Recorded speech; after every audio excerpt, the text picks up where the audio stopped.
Hey family, welcome back. Hope you're doing good. We're reviewing the annotations I did in the Quran. My first time reading it, that is. And we'll start to read the Sahih International translation after we finish this review, okay? So we are in An'am, Surah 6. I left off on one of my annotations on 108. And before we get started, A'udhu billahi minash shaitanir rajim. Bismillahir Rahmanir Rahim. Revile not ye those whom they call upon besides Allah, lest they out of spite revile Allah in their ignorance. See, this is interesting. Okay, hear me out on this. There's a lot of people right now, I've noticed this, because so many Catholic churches are being attacked by communist atheists and other Marxists and such.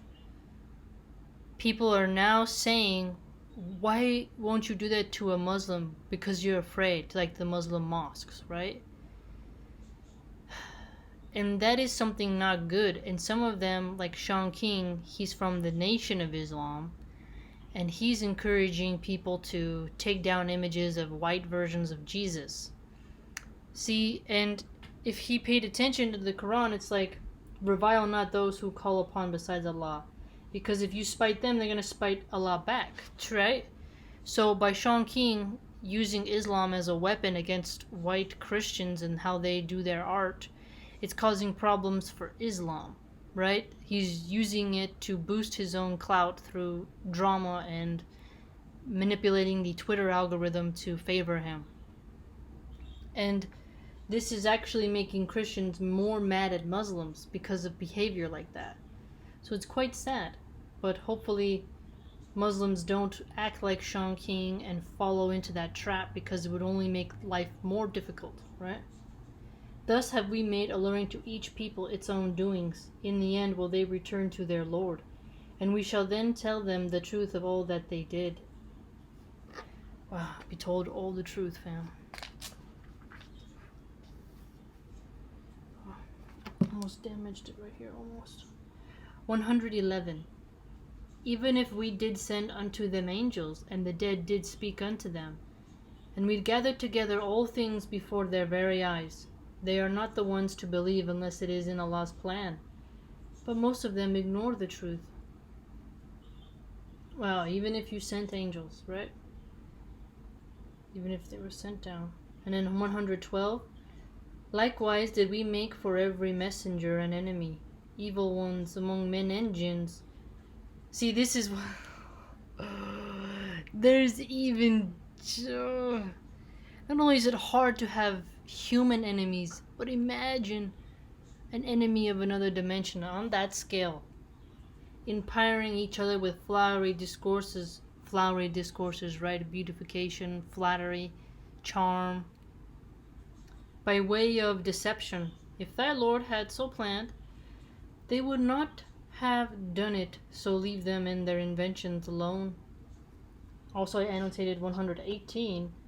So eat of meats on which Allah's name hath been pronounced, if ye have faith in his signs. So saying, praying before you eat and such, saying the name of Allah over it. 119. Why should ye not eat of meats on which Allah's name hath been pronounced, when he hath explained to you in detail what is forbidden to you, except under compulsion of necessity?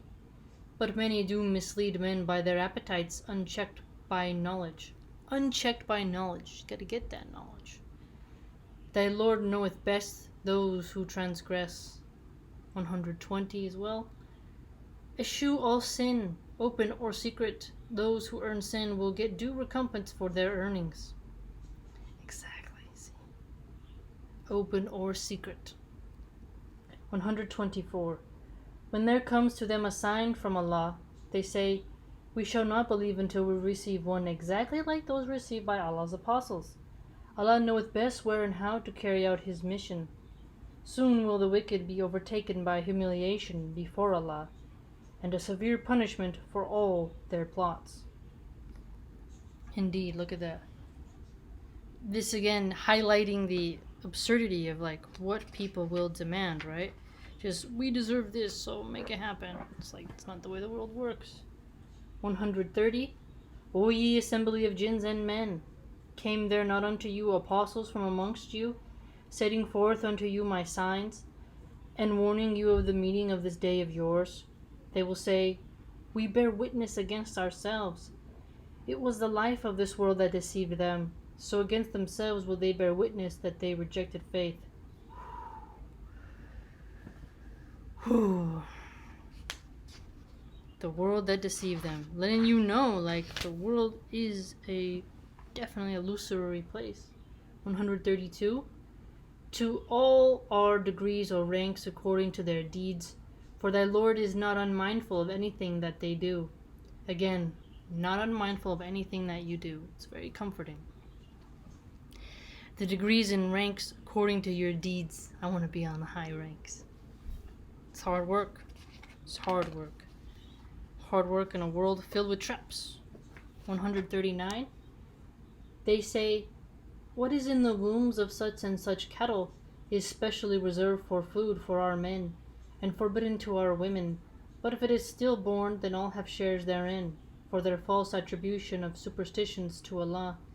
He will soon punish them, for he is full of wisdom and knowledge. Yeah, letting cultural superstitions get mixed in with actually the doctrine of Islam, which, yeah, I believe would be very wrong.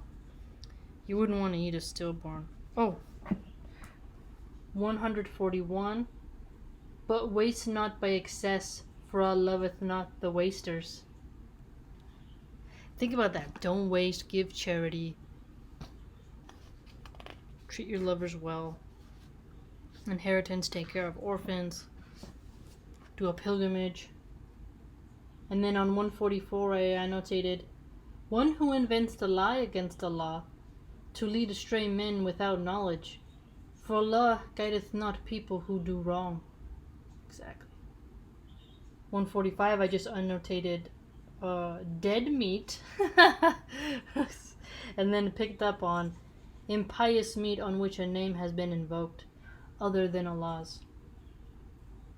And then I also annotated on 146, for those who follow the Jewish law, we forbade every animal with undivided hoof, and we forbade them the fat of the ox and the sheep, except what adheres to their backs or their entrails, or is mixed up with a bone. This is in recompense for their willful disobedience, for we are true in our ordinances. Mixed up with the bone, so like rib meat, bone marrow. Have you ever tried bone marrow? It's very healthy. 147.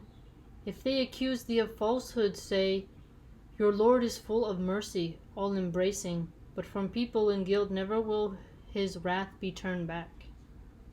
And then on 151, say, come, I will rehearse what Allah hath really prohibited you from. Join not anything as equal with him. Be good to your parents. Kill not your children on plea of want. We provide sustenance for you and for them. Come not nigh to shameful deeds, whether open or secret. Take not life, which Allah hath made sacred, except by way of justice, of justice and law. Thus doth he command you, that ye may learn wisdom. So, sacred, children are sacred. We have the glorification of abortion instead of just having it as an emergency procedure. We provide sustenance for you and them, so poverty not as an excuse to not have kids. It's interesting. We're in a real dilemma of the child thing. So scary. 152. And come not nigh to the orphan's property, except to improve it, until he attain the age of full strength. Give measure, and wait with full justice. No burden do we place on any soul, but that which it can bear. That one is really keeping me going. Like, you can think to yourself, I can do this. It wouldn't be given if it... And there's been times in my life where I look back and I'm like, I literally asked if I could die. Literally asked, please let me die. But didn't happen. I'm still here. And I'm alive and I can still laugh and watch funny comedy. So it was like, in that moment you think you can't handle it, then you pass it and it's done. Like, I also remember when I had my daughter, it was such horrible pain. I was like, I just want to die, and look, now it's like I couldn't imagine my life without her, right? It's interesting. Whenever you speak justly, even if near a relative is concerned, and fulfill the covenant of Allah. Thus doth He command you, that ye may remember. Speak justly. It's hard sometimes when you have to really judge the situation, right? To know if it's just or not. You have to philosophize on what is justice.